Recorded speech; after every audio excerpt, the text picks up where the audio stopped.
Salut tout le monde, c'est PrimeFX et on se retrouve aujourd'hui pour un nouveau tuto C dans lequel on va parler des tableaux. Alors les tableaux, je tiens vraiment à insister là-dessus, ce n'est absolument pas de l'affichage, c'est-à-dire qu'on va pas commencer à afficher des tableaux façon Excel dans la console, pas du tout. En fait, je pensais ça quand j'ai commencé vraiment à faire de la programmation. J'avais fait du web, du développement web avant, donc du HTML notamment, et en HTML, quand on créait un tableau, on créait vraiment un tableau. On affichait sur notre page web un tableau. Alors en programmation, donc en C et en programmation de manière générale, un tableau ce n'est pas du tout ça, c'est vraiment juste une structure de données qui va nous permettre de stocker à la suite plusieurs éléments. Si vous voulez, jusqu'à présent, on a créé des variables de différents types, donc int, char, etc. Eh bien, un tableau, on peut voir ça comme une sorte de variable un petit peu plus complexe que des variables classiques, j'ai envie de dire, qui va nous permettre justement de stocker plusieurs éléments à la suite d'un certain type. Donc, c'est-à-dire plusieurs int ou plusieurs chars, par exemple, à la suite.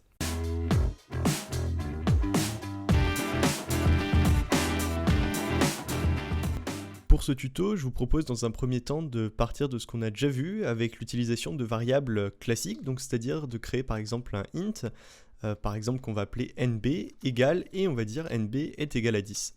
On va créer une deuxième variable, int nb2 est égal par exemple à 20.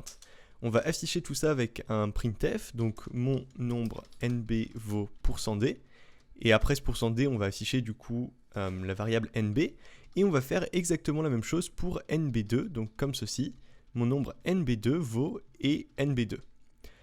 Ici, on va tout simplement tester rapidement le programme et le compiler une première fois, donc avec gcc program.c-o prog, je vais l'appeler prog.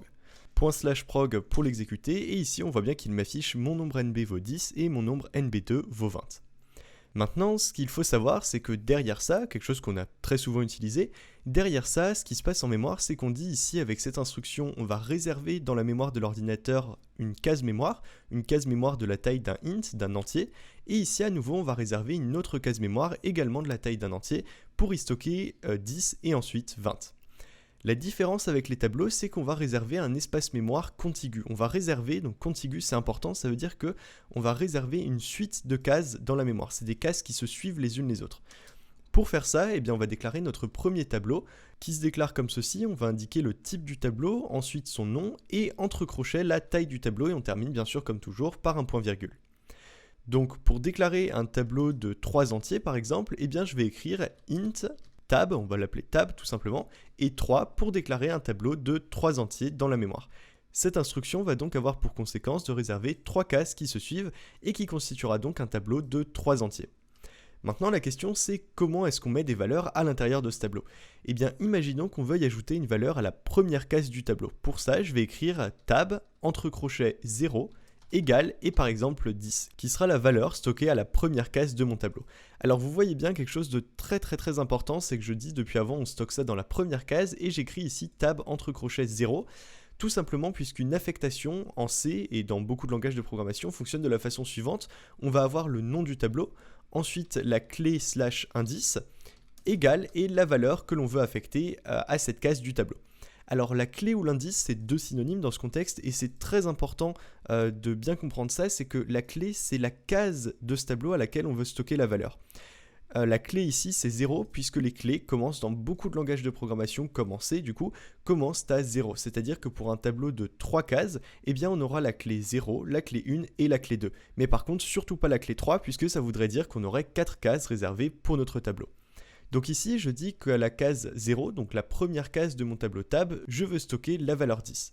Du coup, la prochaine question, c'est mais comment j'affiche cette valeur? Et bien pour ça, on peut écrire ici par exemple mon nombre tab0 vaut, et ici à la place de %d, au lieu d'avoir nb qui n'existe plus, eh bien on va tout simplement demander d'afficher la première case, et vous voyez que ça s'utilise exactement de la même manière que tab0 que j'ai juste ici. Donc l'affectation et la lecture ici s'utilisent de la même manière, finalement comme n'importe quelle variable classique. Maintenant, on pourrait également afficher les autres cases du tableau. On a 3 cases, on va afficher les 3 comme ceci. Donc tab1 vaut et %d. Et ensuite, pour terminer, tab2 vaut et également %d. Et puis ici, on va afficher les cases tab1 et tab2, comme ceci. On va recompiler et réexécuter le programme. Donc je vais faire les deux dans la foulée, comme ceci. Et ici, on voit mon nombre tab0 vaut 10. C'est bien ce qu'on a écrit juste ici. Tab0 égale 10. Mon nombre tab1 vaut quelque chose qu'on n'a pas du tout précisé, et mon nombre tab2 vaut également une valeur qu'on n'a pas du tout précisée. Alors là, la question que vous pourriez vous poser, c'est mais d'où viennent ces valeurs du coup? D'où viennent ces valeurs qu'on a précisées absolument nulle part? Eh bien ces valeurs, en fait, elles proviennent de résidus ou de poussières d'anciens programmes, si vous voulez, qui étaient stockés à l'emplacement mémoire qui était réservé par notre programme. Pour faire un petit peu plus simple, ici, on réserve effectivement 3 cases qui se suivent dans la mémoire de l'ordinateur, mais par contre, on ne les initialise pas, on ne fait que réserver ces cases. Donc si d'autres programmes précédents ont laissé des résidus, des valeurs qui étaient stockées à cet emplacement de la mémoire, eh bien ça ne sera pas réinitialisé, par exemple ce ne sera pas initialisé à 0, et du coup on va retrouver des valeurs comme celle-ci qu'on a précisées nulle part.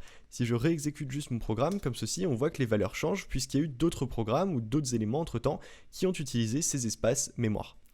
Du coup, ici, pour réinitialiser un tableau ou bien pour indiquer simplement les valeurs que le tableau prendra dès sa déclaration, donc c'est-à-dire à la ligne ici où on déclare le tableau, on peut utiliser une notation en accolade qui va nous permettre de faire ça. Si je voulais mettre des zéros partout dans le tableau, je pourrais faire comme ceci, entre accolades 0, et de cette façon, ça me mettrait, donc je vais recompiler et exécuter, ça va me mettre des zéros dans tout l'ensemble du tableau. Si je voulais mettre par exemple deux valeurs comme 10 et 20 comme ceci, eh bien je pourrais également le faire et vous voyez que la troisième valeur ici, la troisième case du tableau vaut 0 puisque les cases qui ne sont pas précisées ici contiennent tout simplement 0. Je pourrais également préciser bien sûr 30 par exemple et avoir ici de cette façon les cases qui sont initialisées à 10, 20 et 30. Donc je peux laisser ici l'initialisation pas, ça c'est comme vous voulez, c'est propre à chacun. Et si on veut des initialisations un petit peu plus complexes, on pourrait utiliser par la suite par exemple des boucles. Mais dans un premier temps, on va revenir à l'initialisation de base, par exemple en disant tab de 0 égale 1, tab de 1 est égal à 2 et tab de 2 est égal à 3. Ici, on a donc 3 valeurs. Imaginons qu'on en ait un petit peu plus, qu'on en ait une dizaine. On n'irait pas faire un nouveau printf ici pour afficher chaque valeur puisque ça commencerait à devenir très très long.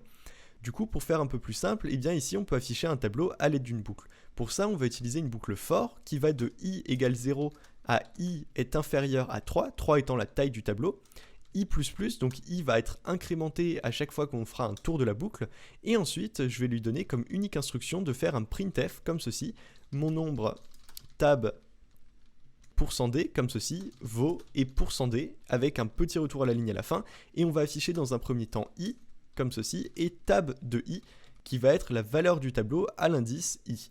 L'indice i qui lui va être 0, puis 1, puis 2, et du coup qui va s'arrêter à 2 puisqu'on a cette condition où i doit être inférieur à 3. Donc je peux supprimer ces quelques lignes ici, je vais juste laisser ça, et bien sûr ici on a un petit trait rouge en dessous qui indique que i n'a pas été déclaré, donc on va tout simplement déclarer i tout en haut du programme comme ceci.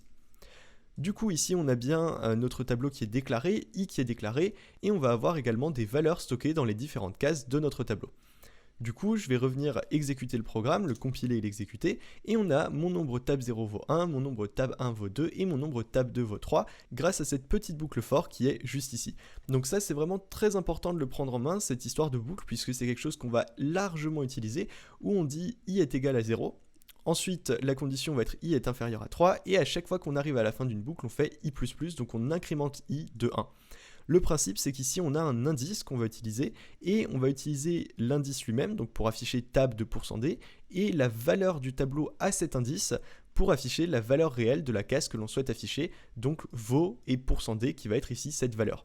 Si on détaille un petit peu plus cette boucle, ce qui va se passer, c'est qu'on va avoir i est égal à 0 dans un premier temps. Ensuite, est-ce que i est inférieur à 3? Oui, puisque i vaut 0, donc on entre dans la boucle et on affiche ça. Une fois qu'on arrive à la fin de la boucle, donc il y a une seule instruction ici, on fait i++, à présent i vaut 1. Est-ce que i est inférieur à 3? Oui, i est toujours inférieur à 3. On rentre à nouveau dans la boucle ici pour afficher mon nombre tab 1, du coup vaut %d, donc vaut tab de 1. Et ainsi de suite jusqu'à arriver à 3 où là on va faire donc ce i++, i va valoir 3 et du coup i est inférieur à 3 et ben non, i est égal cette fois-ci à 3 et donc on sort de la boucle. Voilà pour le détail de ce qui se passe ici, c'est vraiment très important d'assimiler ça puisque c'est quelque chose que vous allez vraiment beaucoup retrouver par la suite. Je le rappelle donc ici par rapport à ces tableaux, on a tab de 0, tab de 1, tab de 2, ici je ne peux pas écrire tab de 3 est égal à par exemple 4, tout simplement puisqu'on a un tableau de 3 cases, donc ici tab entre crochets 3, on va donc aller de tab 0 à tab 2, mais par contre ce serait faux d'écrire ici tab de 3 est égal à 4, puisque la quatrième case du tableau n'existe pas, l'indice 3 étant la quatrième case. Il y a toujours cette petite différence de 1 entre la clé et le nombre réel, le numéro réel de la case. Donc ici, ce tab 3, je vais le masquer, et puis je vais mettre à côté en gros que ça nous ferait potentiellement une erreur. mais en réalité ce qui se passe en C, c'est que ce comportement n'est pas défini. Ça veut dire que vous pourriez autant avoir une erreur que avoir une valeur qui soit affichée ou qui soit utilisée ou quelque chose qui se passe, mais qui n'ait pas de comportement défini, c'est-à-dire qu'il vous sorte une valeur totalement incohérente. Enfin, c'est quelque chose à quoi il ne faut pas du tout se fier et du coup qu'il ne faut surtout pas faire, sous peine justement de voir des erreurs ou d'avoir des bugs divers et variés dans votre programme. Et du coup, on va revenir ici à la partie initialisation. Donc tout simplement en faisant un for sur le même principe, vous voyez qu'on a ici tab 0 égale 1, tab 1 égale 2 et tab 2 égale 3. Et bien on pourrait faire ça de façon un petit peu plus simple avec une boucle for par exemple, en utilisant à nouveau notre variable i est inférieur à 3, et ensuite i++ comme ceci, et puis on va dire tab de i est égal par exemple à i plus 1 étant à chaque fois 1, 2 et 3. Donc je vais mettre ça en commentaire comme ceci. On va venir recompiler et là vous allez voir que le résultat finalement l'affichage est exactement le même. Alors pour faire un petit peu plus simple, on pourrait avoir envie ici de ne pas écrire à chaque fois 3, 3 et 3 et de stocker la taille du tableau dans une variable. On peut tout à fait le faire, je vais par exemple créer une variable que je vais appeler longueur égale 3 comme ceci. Ici i est inférieur à 3, et bien on va dire i est inférieur à longueur et on va faire la même chose ici pour le 3 qui est à cet endroit là. Le truc ici, c'est qu'on pourrait avoir envie de déclarer longueur avant le tableau et d'utiliser cette variable longueur à l'intérieur ici des crochets du tableau pour déclarer le tableau avec une certaine taille. Le problème, c'est qu'en faisant ça, on crée ce qu'on appelle un tableau à taille variable et c'est une très mauvaise pratique. C'est possible, mais c'est une très mauvaise pratique qui n'est pas du tout recommandée et on verra par la suite dans de prochains tutos comment créer des tableaux qui auront des tailles dynamiques sans utiliser du coup ce schéma où une variable contient la taille du tableau qu'on va passer lors de la déclaration du tableau. Donc ici, je vous conseille vraiment de, si vous voulez, vous pouvez garder la longueur dans une variable, ou la longueur ou la taille du tableau, peu importe. Ce serait peut-être plus juste de dire la taille du tableau, comme ceci. Mais de toujours créer le tableau avec une valeur fixe, avec une constante ici. Donc par exemple de dire tab entre crochets 3.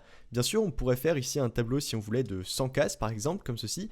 Taille égale 100, et ici on aurait nos boucles qui seraient du coup automatiquement mises à jour puisque la condition dépend de la variable taille. Donc si j'enregistre et que je recompile, on a cette fois-ci une longue boucle qui s'affiche avec l'affichage de toutes les valeurs de notre tableau. Une petite subtilité des tableaux ici d'ailleurs, c'est que la taille n'est pas variable justement, c'est qu'on a une taille statique. C'est-à-dire qu'on va avoir tab entre crochets 100, on ne pourra pas faire évoluer par la suite la taille de ce tableau. Si on veut un tableau plus grand, eh bien il faudra créer un tableau plus grand. Mais ce qu'on fait de manière assez courante, c'est qu'on définit une taille de tableau dont on aura potentiellement besoin, et du coup on prend un espace un petit peu plus grand, comme ça au cas où on a besoin de plus de cases dans notre programme, eh bien on en a quelques-unes en plus de réservées. Par exemple, si je sais que mon tableau devra contenir entre 100 et 250 entiers, eh bien je vais créer un tableau de 250 cases pour être sûr d'avoir assez de capacité pour enregistrer mes données. Voilà donc pour le fonctionnement des tableaux. Je vous ai présenté juste avant la notation en accolade pour initialiser un tableau, par exemple 1, 2, 3, etc. Ça ne dérange pas du tout si on n'utilise pas toutes les cases du tableau, c'est-à-dire qu'on peut en utiliser 3 sur 100, ça ne pose aucun problème. Et ici, ce que je voulais vous montrer, c'est qu'on ne peut pas utiliser cette notation en accolade après avoir déclaré le tableau. C'est une notation qui est spécifique à la déclaration et l'initialisation d'un tableau, mais par contre, je ne pourrais pas du tout écrire, par exemple, tab égale entre crochets et 10, 20 et 30 comme ceci. Là, si je tente tout simplement de compiler le programme, donc simplement compiler sans l'exécuter comme ceci, eh bien on voit qu'il y a une erreur puisqu'il ne s'attend pas à avoir cette expression. Le tableau avec cette notation en accolade n'est utilisable que lorsqu'on le déclare et qu'on l'initialise comme ceci à cet endroit-là. Donc là, bien sûr, l'initialisation ne sert pas à grand chose puisque ici je réécris toutes les cases de toute façon, mais c'était simplement pour vous montrer cette petite subtilité. Voilà donc pour les tableaux, vous savez à présent vous en servir. Je vous invite à vraiment faire des tests de votre côté, à utiliser ces boucles for avec les tableaux puisque ce sont deux choses qui vont vraiment ensemble. Et donc ici, important à retenir, c'est qu'on déclare un tableau avec une certaine taille, que les cases vont non pas de 0 à n, je parle des indices ici, mais de 0 à n-1 si n est la taille. C'est-à-dire que si on a ici par exemple int tab entre crochets n comme ceci, eh bien on pourra aller des indices de points, ça va être de 0 à n-1. Puisque la taille elle-même ne sera pas ici un indice, on sera déjà au-delà des cases disponibles de notre tableau. C'est vraiment l'élément essentiel à retenir pour les tableaux, c'est vrai pour le C comme c'est vrai pour énormément d'autres langages de programmation. On a des indices qui vont de 0 à n-1 avec n qui est la taille du tableau. Voilà donc pour les tableaux, bien sûr vous retrouverez les exercices interactifs sur primefx.com, je vous invite à vous entraîner également de votre côté, les exercices interactifs sont là pour vérifier que vous ayez assimilé certaines choses mais ne peuvent pas remplacer de la pratique, et en tout cas de mon côté, j'espère que cette vidéo vous a plu, si c'est le cas je vous invite à mettre un petit pouce bleu et à vous abonner pour ne pas rater les prochaines, et sur ce je vous dis à très bientôt pour de prochaines vidéos.